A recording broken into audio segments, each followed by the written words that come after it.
The German Tiger tank commander was already counting his fourth kill of the day when Staff Sergeant Joe "Steel" Martinez spotted the massive 60-ton killing machine through the periscope of his damaged Sherman M4 and realized he was looking at certain death. The Tiger I was positioned hull down behind a ridge with only its turret exposed, using the classic German ambush tactic that had destroyed thousands of Allied tanks throughout the European campaign. Its 88mm gun was trained directly on Joe's position, and the German crew was taking their time to line up a shot that would turn the Sherman into scrap metal and flames. But Joe had been studying German tank tactics for 18 months, ever since his first Sherman was destroyed by a Tiger outside Normandy, and he'd spent 3 days hiding in a ditch watching German tank crews operate with mechanical precision and deadly effectiveness. He'd learned their methods, their positioning, their timing, and most importantly, their psychological confidence that came from operating the most feared tank on any battlefield. What the German Tiger crew didn't know was that Joe Martinez had figured out how to turn their own tactical superiority against them, using a combination of American ingenuity and captured German equipment to execute a maneuver that would either destroy the Tiger tank or get him killed in the attempt. They had taught him everything he needed to know about how to kill them. They just didn't realize they'd been the teacher. What happened next would prove that sometimes the best way to beat an enemy is to become better at their own game than they are, and that underestimating American adaptability was the kind of mistake that could cost you everything when the stakes were life and death. If stories of tactical innovation and turning the tables on overwhelming odds move you, hit that subscribe button. These accounts show what happens when determination meets opportunity and proves that the hunted can become the hunter when they're willing to learn from their enemies. The German tank tactics that dominated Europe had been developed through years of combat experience and refined into a system that made Tiger I tanks nearly invincible in defensive positions. The hull-down position that Joe was facing was the cornerstone of German armor doctrine, positioning the tank behind cover so that only the turret was exposed while the vulnerable hull remained protected behind a ridge or building. This tactic gave German tanks multiple advantages that had proven decisive in thousands of engagements across the European theater.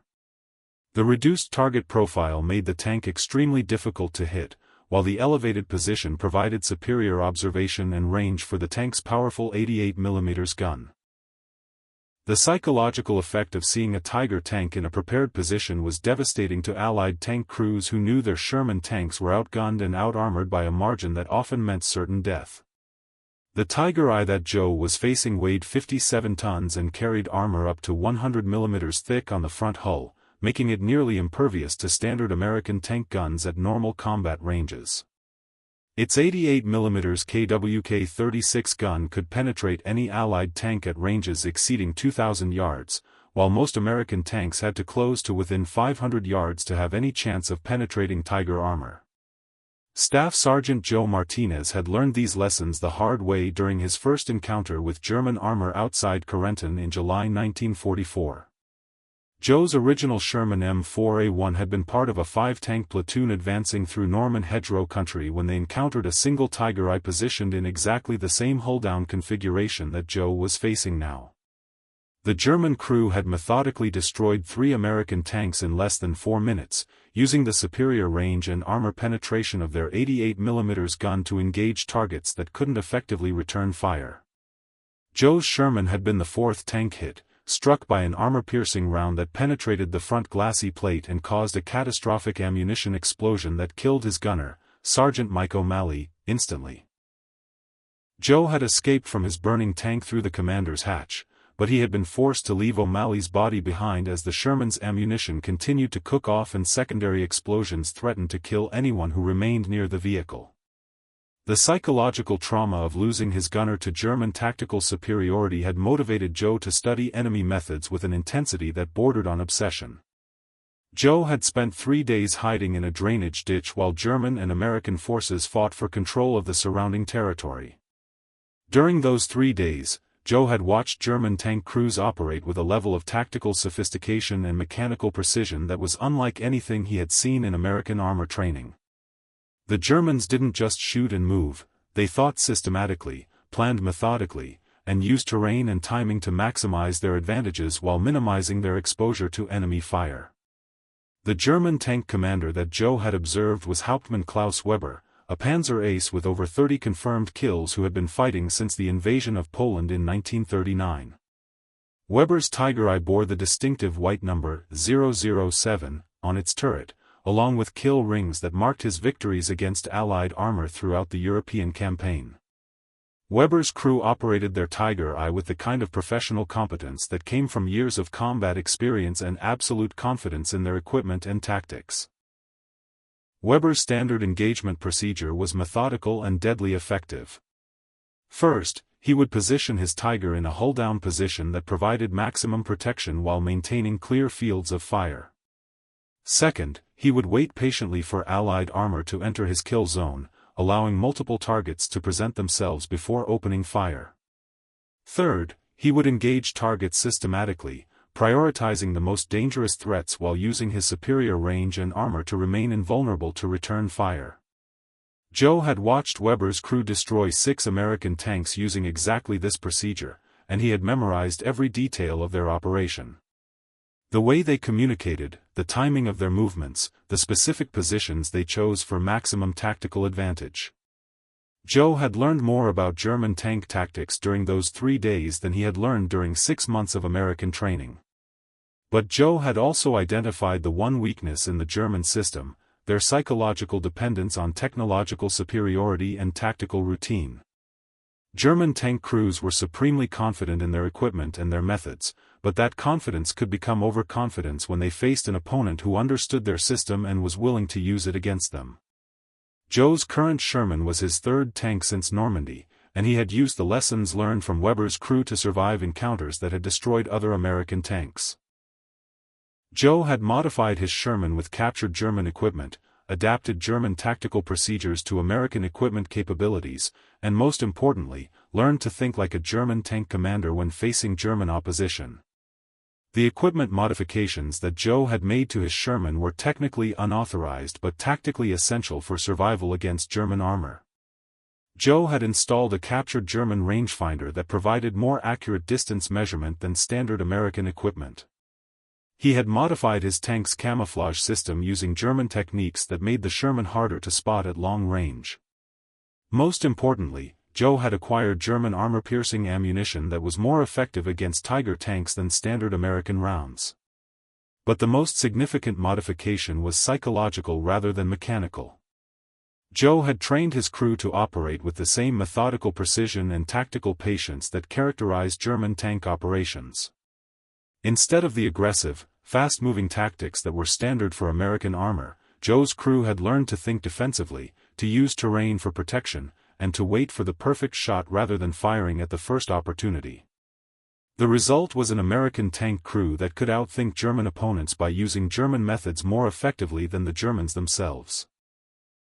Joe's crew had survived 18 months of combat against superior enemy equipment by becoming more German than the Germans while retaining the American advantages of mechanical reliability and tactical flexibility.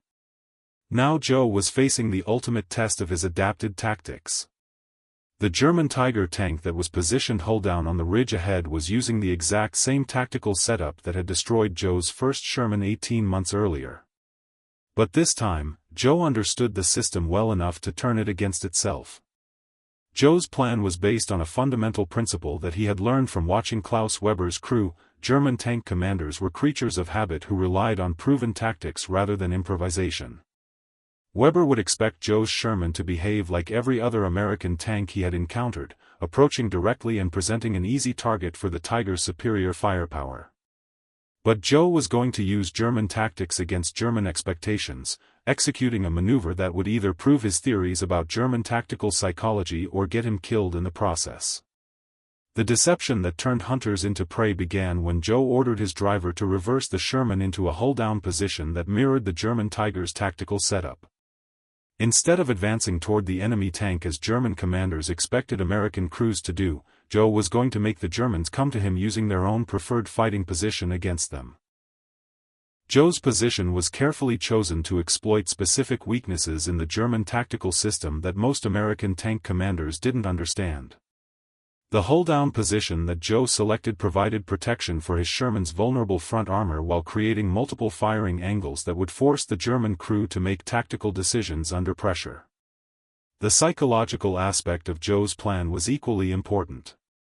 By adopting a defensive posture and refusing to present an easy target, Joe was forcing the German tank commander to abandon his preferred tactical routine and attempt a more aggressive approach. German tank crews were supremely confident when operating from prepared positions, but they became more vulnerable when forced to maneuver against opponents who understood their methods. Joe's crew had practiced this tactical reversal dozens of times using captured German training manuals and intelligence reports about Tiger tank operations. They understood the timing, the positioning, and the psychological factors that would determine whether the deception succeeded or failed catastrophically. The key to Joe's plan was patience. German tank commanders like Weber were accustomed to American crews who fired quickly and moved aggressively, making themselves easy targets for superior German equipment. But Joe was going to wait, force the Germans to make the first move, and then use their own tactical procedures against them when they committed to an attack. Joe's crew had been hand-selected and trained specifically for anti-Tiger operations using methods that Joe had developed through his intensive study of German tactics. Each crew member had been chosen for specific skills that complemented Joe's tactical innovations and psychological understanding of German tank warfare. Joe's gunner, Corporal Mike "Deadeye" Sullivan, had been a competitive marksman before the war and possessed the patience and precision necessary for the kind of methodical gunnery that characterized German tank operations. Sullivan had spent months practicing with captured German range-finding equipment and studying ballistics tables for both American and German ammunition until he could calculate firing solutions with Germanic precision. Sullivan's training regimen included daily practice sessions where he had to identify and engage targets at maximum range using the same systematic approach that German gunners employed. Instead of the rapid-fire engagement techniques taught in American tank schools, Sullivan had learned to take careful aim, calculate deflection and range precisely, and fire single shots with devastating accuracy. Joe's loader, Private First Class Tony "Fast Hands" Romano, had modified his ammunition handling procedures to match German loading techniques that prioritized consistency and accuracy over pure speed. Romano had practiced with captured German 88mm rounds until he understood the weight distribution and handling characteristics that made German gunnery so devastatingly effective. Romano's loading procedure had been adapted from German technical manuals that emphasized smooth, precise movements designed to maintain gun stability during firing sequences. Instead of the rapid loading techniques that were standard for American tank crews, Romano had learned to load ammunition with the methodical precision that allowed German crews to maintain accuracy during extended engagements. Joe's driver, Private Danny "Smooth" O'Brien, had studied German tank movement patterns until he could anticipate how enemy crews would maneuver under different tactical conditions. O'Brien understood when German tanks were most vulnerable during movement and how to position the Sherman to exploit those brief windows of opportunity that occurred when enemy tanks abandoned defensive positions.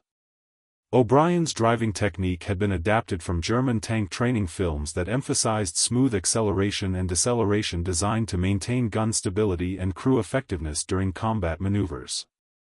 Instead of the aggressive, high-speed movement that characterized American armor tactics, O'Brien had learned to drive with the calculated precision that made German tanks so effective in defensive operations.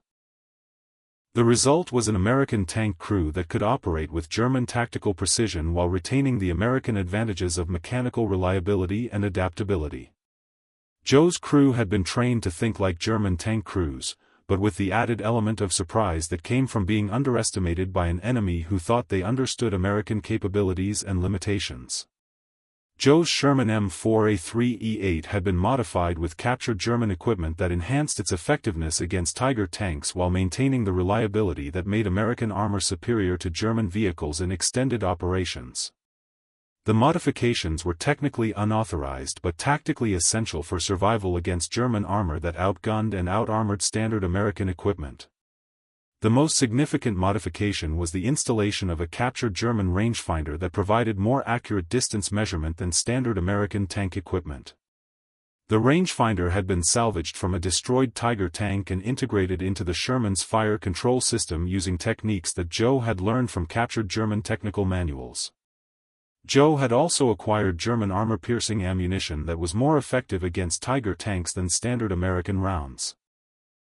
The German Panzergranate 39 rounds had superior penetration characteristics and more reliable ballistic performance than American M79 shot, giving Joe's crew a significant advantage in long-range engagements where accuracy and penetration were critical for survival.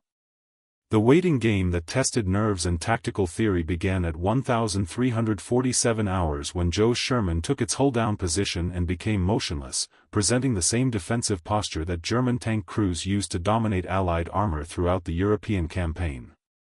For 12 minutes, neither tank moved or fired. The German Tiger remained in its prepared position on the ridge, its commander studying the American Sherman through his commander's cupola and trying to understand why the Allied tank was not behaving according to expected patterns. Joe's Sherman maintained its defensive position, with Sullivan tracking the Tiger through his telescopic sight while calculating range and deflection for a perfect first shot. The psychological tension was enormous for both crews. German tank tactics depended on Allied tanks behaving predictably, advancing aggressively, and presenting easy targets for superior German firepower. American tank tactics typically emphasized movement and overwhelming firepower rather than the patient defensive positioning that Joe was using to confuse and frustrate the German crew. Through his periscope, Joe could see the Tiger's commander, Hauptmann Klaus Weber, occasionally exposing his head above the turret hatch to study the tactical situation with binoculars. Weber was clearly puzzled by the American tank's defensive behavior, which violated every expectation about Allied armor tactics that had been developed through 3 years of combat experience. Joe understood German psychology well enough to know that Weber would eventually abandon his preferred defensive posture and attempt to force a tactical resolution. German commanders were trained to be aggressive when their standard tactics failed to produce quick results, and Joe was counting on that aggressiveness to create the opportunity he needed to turn the engagement in his favor. The breakthrough came at 1,359 hours when Weber's Tiger began to move forward, abandoning its hull-down position and advancing toward Joe's Sherman in an attempt to close the range and force a decisive engagement. The massive 57-ton tank moved with surprising grace and speed, its Maybach engine producing the distinctive deep rumble that had terrorized Allied tank crews throughout the European campaign. Weber's decision to abandon his defensive position was exactly what Joe had predicted and planned for. The German tank commander had made the tactical mistake of assuming that American crews could not adapt German methods effectively, and his confidence in German tactical superiority was about to cost him everything. Joe's crew tracked the Tiger's movement through their optics, with Sullivan maintaining his sight picture on the advancing German tank while Romano prepared armor-piercing ammunition for the engagement that would determine whether 18 months of tactical study and psychological analysis would prove effective or fatal. But Joe waited, demonstrating the same tactical patience that characterized German tank operations. Even though Sullivan had a clear shot at the approaching Tiger, Joe held his fire and allowed the German tank to continue its advance. Joe was waiting for Weber to commit fully to his attack, to reach the point where retreat would be impossible and the German crew would be locked into a tactical situation they couldn't escape. The German Tiger advanced to within 800 yards of Joe's position, its 88mm gun trained on the American Sherman and ready to fire the shot that Weber expected would destroy another Allied tank and add to his impressive kill count. But Weber was also becoming increasingly exposed as his tank moved away from the protective ridge that had made it nearly invulnerable to American fire. At 1,402 hours, with the Tiger at optimum range and maximum exposure, Joe gave the fire command that would test 18 months of tactical study and psychological analysis. "Fire," he ordered, and Sullivan's 76mm gun sent a captured German Panzergranate 39 armor-piercing round toward the Tiger's exposed flank at a range where accuracy was almost guaranteed and penetration was mathematically certain. The round struck Weber's Tiger just below the turret ring, penetrating the side armor and causing massive internal damage to the tank's fighting compartment. The impact was followed immediately by secondary explosions as stored ammunition began to detonate, creating the kind of catastrophic internal fire that was every tank crew's worst nightmare.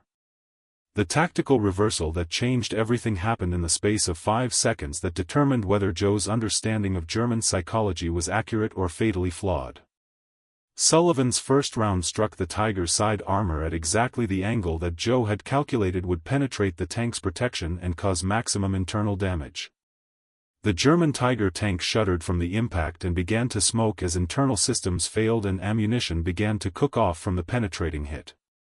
But the tank was not immediately destroyed, and the German crew was still capable of returning fire with their 88mm gun that could destroy Joe's Sherman with a single shot.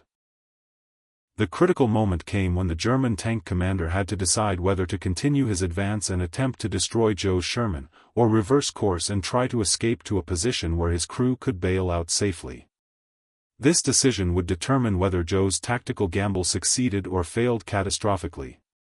Hauptmann Klaus Weber, the German tank commander, made the decision that Joe had predicted he would make. Instead of retreating, Weber ordered his crew to continue the advance and attempt to destroy the American Sherman that had dared to use German tactics against a German tank.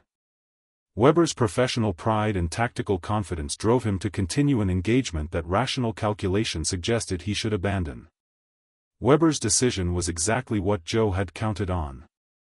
German tank commanders were trained to be aggressive and confident, to press attacks even when tactical conditions were unfavorable. Weber could not psychologically accept that an American tank crew had outmaneuvered him using his own preferred tactics, and his determination to prove German superiority was going to cost him everything. Joe's second shot came at 1,403 hours when the damaged Tiger was within 600 yards and committed to its final attack. Sullivan's round penetrated the Tiger's front armor and caused a catastrophic internal explosion that killed the German crew instantly and sent the turret flying through the air like a 15-ton projectile.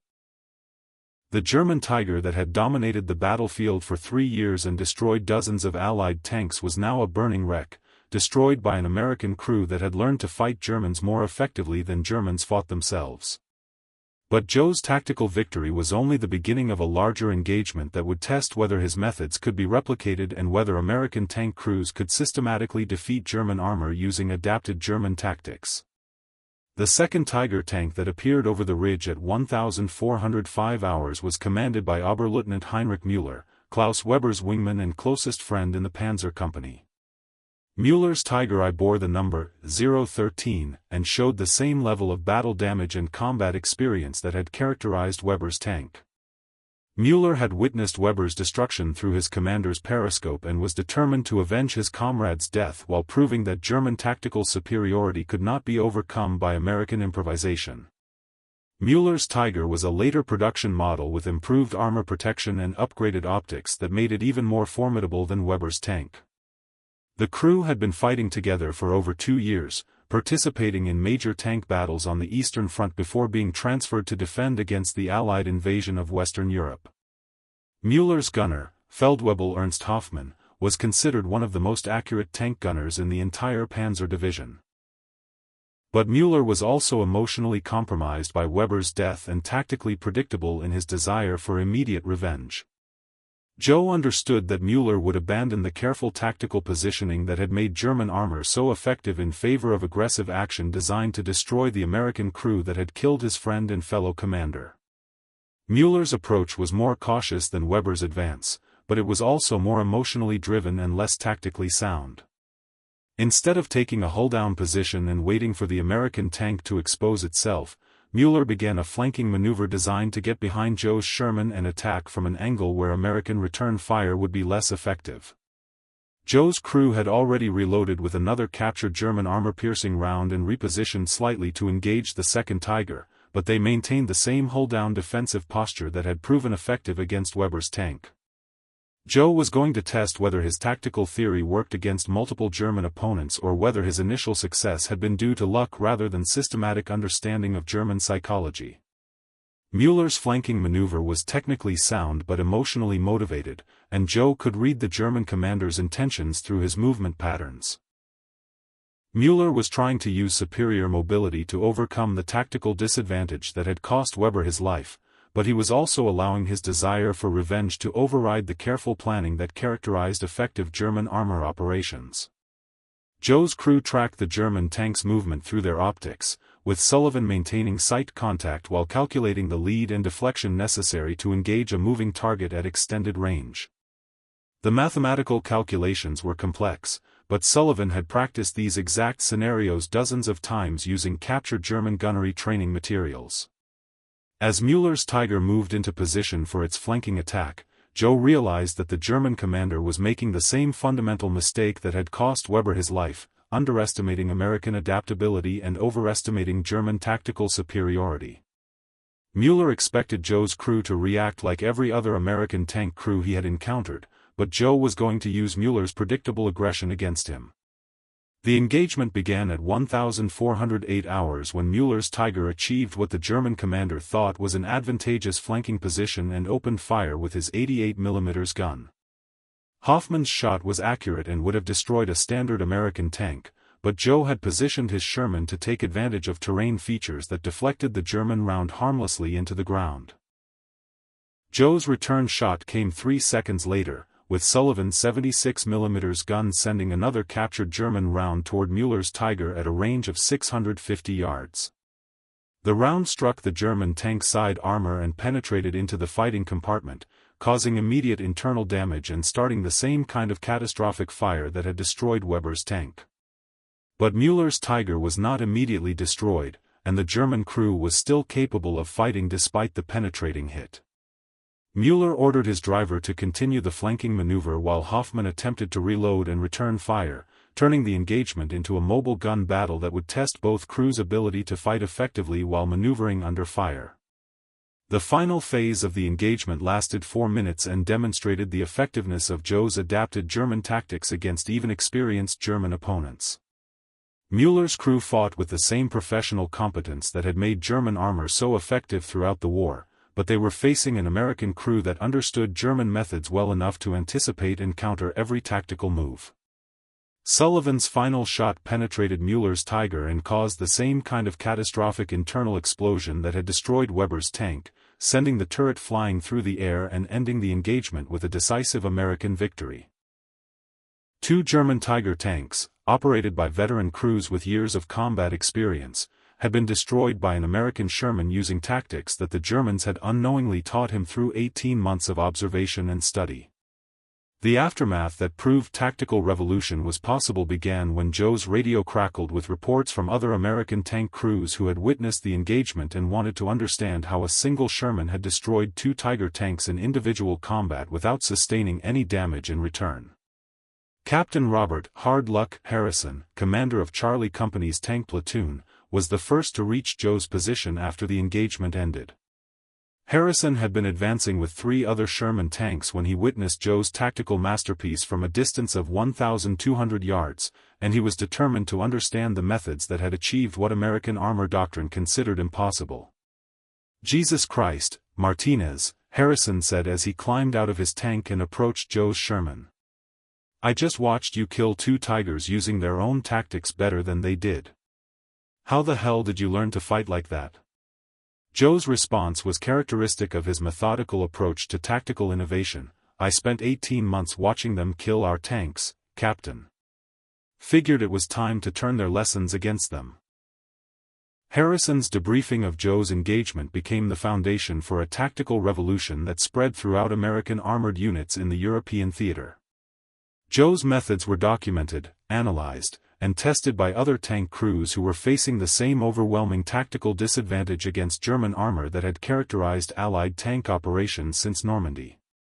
The training program that developed from Joe's tactical innovation was based on systematic study of captured German equipment, interrogation of German prisoners, and detailed analysis of German tank doctrine that emphasized defensive positioning and psychological warfare. American tank crews learned to think like German commanders, to use terrain and timing to maximize their advantages, and to exploit German psychological expectations through tactical deception. Joe's crew became the primary instructors for this new training program, teaching other American tank crews the specific techniques that had proven effective against Tiger tanks. They demonstrated positioning, timing, ammunition selection, crew coordination, and most importantly, the psychological factors that determine success or failure in tank versus tank combat against technically superior opponents. The results were dramatic and immediate throughout the European theater. American tank crews that implemented Joe's adapted German tactics achieved kill ratios against Tiger tanks that were unprecedented in Allied armor operations. German tank commanders who had dominated Allied armor for 3 years suddenly found themselves facing opponents who understood their methods well enough to turn them into tactical weaknesses. Within 6 weeks of Joe's initial success, American Sherman tanks using adapted German tactics had destroyed over 40 Tiger tanks in individual engagements, reversing the kill ratio that had previously favored German armor by margins of 5-to-1 or higher. The psychological impact on German tank crews was equally significant, undermining the confidence and tactical superiority that had made German armor so effective throughout the war. Colonel James "Tiger Killer" Patterson, commander of the 3rd Armored Division, incorporated Joe's methods into official American tank doctrine and established training centers where experienced crews could learn the adapted German tactics that were proving so effective against enemy armor. What Sergeant Martinez has accomplished, Patterson wrote in his official report, represents a fundamental breakthrough in Allied armor capabilities.